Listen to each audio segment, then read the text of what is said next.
How much would it have cost to fly a plane just to Kentucky, put those 4 on and bring it back versus the...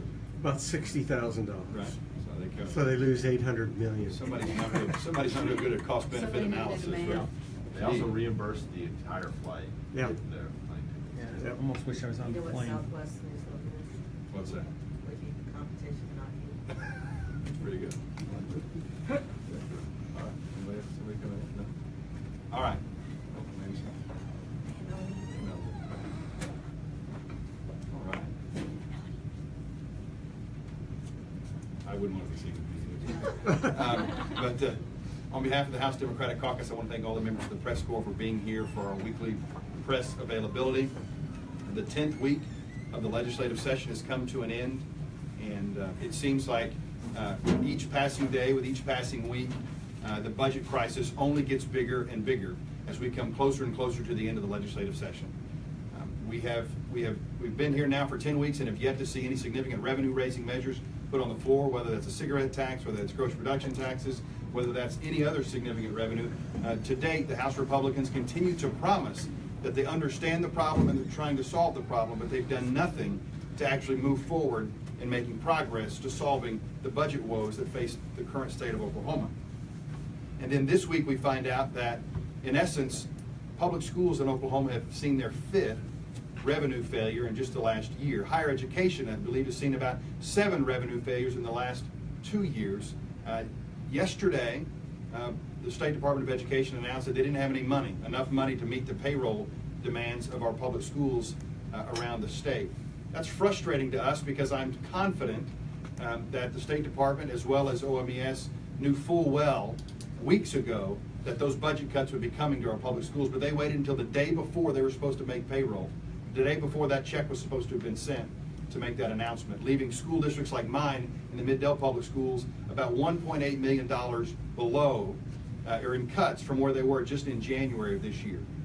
School districts taking another $17 million hit when you've already got ballooning class sizes, you've already got programs that have been cut, 4-day school weeks in about 1/5 of our districts around, 1/5 of our school districts around the state, showing an increasing need to find legitimate revenue to help our public school students, to help our hospitals, but yet the Republicans in charge have refused to do so. This week, we had an opportunity to welcome a bluegrass band on the floor of the House of Representatives, and it was sort of ironic that literally they were fiddling while the state of Oklahoma burned. While they knew that they were looking at drastic budget cuts coming to public schools, schools who already cannot afford the cuts they've already taken, let alone another 17 million more. Instead of putting budget proposals on the floor, we were playing banjos and watching them fiddle while the state and our public schools burn. It is frustrating. My caucus has basically had enough. We've had enough of, oh, well, we may put revenues on the floor. We heard last week that this week there may be potential to have revenues brought before us, and nothing. House Republicans offered nothing. Matter of fact, they didn't even reach out to us this week and offer up any new suggestions. From our understanding and discussions with certain members of the House Republican caucus, what's going on is they continue to float trial balloons as to whether or not their caucus would support particular revenue measures, and it's apparently the case that each and every one continues to get shot down, not receiving enough support in their caucus to push it forward, or at least to advance it to our caucus as a potential negotiating point. I'm exasperated. My caucus has had enough of the games that are being played. It's time to put revenue on the table, and it's time to do it now. Our schools can't take it, our hospitals can't take it, our public safety officers can't take it anymore. And we demand that the Speaker and the Pro Tem and the Governor put together a real plan. We've offered up our Restoring Oklahoma plan, and we have received overwhelming bipartisan support from constituents around the state. If they would accept our $1.4 billion worth of revenue tomorrow, then we could balance the budget, have money for teacher pay raises, have money for state employee pay raises, and mitigate these costs. But here's what we're afraid is going to happen.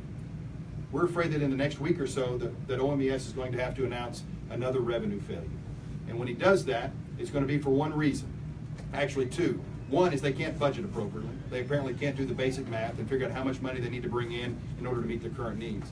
But the second is this. To date, it's our estimation is that over $320 million have been robbed from places like the Rainy Day Fund, most recently the County Improvement for Roads and Bridges Fund, the Unclaimed Property Fund, all to just meet the current month's needs. They're robbing money that technically they shouldn't be allowed to do, but they have the right to access it. They've been robbing over $300 million worth of revenue that they've all got to replace. They got to repay it. And they're essentially kicking the can down the road, taking out another credit card, hoping that soon money will come in to be able to pay off the last 3 that they've taken out. But the reality is this, that money's not coming in. And so next month, or maybe in the next couple of weeks, we are afraid that another revenue failure is going to be announced for the sole purpose that they're not going to be able to meet the needs of education, healthcare, and public safety, because they're going to need to take that money that they otherwise would give to those core functions and instead repay the money they've stolen from the County Improvement for Roads and Bridges Fund, the Rainy Day Fund, and the Unclaimed Property Fund. This is a horrible case of fiscal mismanagement by the Republican majority. There's no other way around it. They know the needs should be met. They know how to get it done. They know we got to find revenues, and they refuse to do it because they'd rather play politics with their primary voting base than stand up and look the Oklahoma voters in the eye and say their tax cuts, their gross production tax cuts, and their tax credits and giveaways to their corporate friends have bankrupted this state. Their political philosophy has bankrupted this state, and until they abandon it and join the rest of us who understand the political reality that we need new revenues, I'm afraid that we're going to be looking at more revenue failures for core services in the state of Oklahoma, and that should not happen. Outside of that, one other issue that we wanted to bring up is the fact that last year House Republicans put their arms around one another and sang kumbaya. They broke their shoulders trying to pat themselves on the back, saying that they finally cared about families who have children with autism. For years, my caucus stood up and tried to ensure that families who pay insurance premiums each and every month, when that moment comes and a doctor looks him in the eye and says, Susie has autism or Johnny has autism, that they would then be able to say, but your insurance coverage provides benefits for you. Right? For years they fought that and said, no, we didn't want to do that. They sided with insurance companies over families. And then last year finally, we had a breakthrough, and House Republicans joined with us and said, you know what, House Democrats, you've been right all these years. We're finally going to mandate that insurance policies in the state of Oklahoma cover children with autism, like they do for women who need mammograms or men with prostate cancer. That's what they said last year, and they took all the accolades for it. They got awards. They went around the state talking about how wonderful they were and what a godly heart they had looking out for families with children with autism. And then this year they returned to their original roots. They didn't really mean it. Families who have children with autism need to understand that because of Senate Bill 478 that passed out of committee this week, if that becomes law and that goes to the governor's desk, all that they did last year for families with children with autism, all that we've done over the years for prostate cancer and mammograms, breast cancer, you go down the list, all of that will be erased in the effort in the desire to appease large out-of-state insurance companies. And so families need to be contacting their legislators this weekend and next week for 2 issues. They need to be supporting the Restoring Oklahoma plan to find real revenues to avoid any further budget cuts to education, healthcare, and public safety. And 2, they need to call their representatives and tell them to oppose Senate Bill 478 because coverage for women with breast cancer and men with prostate cancer and children with autism should always come above the bottom line profits for insurance companies in the state of Oklahoma. And with that, we'll be happy to answer any questions. Pro Tem said yesterday when he was asked about gross production taxes, what the negotiations are at. He said that his caucus right now is not supporting it, doesn't have the votes. But when asked about what other revenue-raising measures are available, he said the cigarette tax. I'd like to be able to get your response because it seems like you can't have one without the other.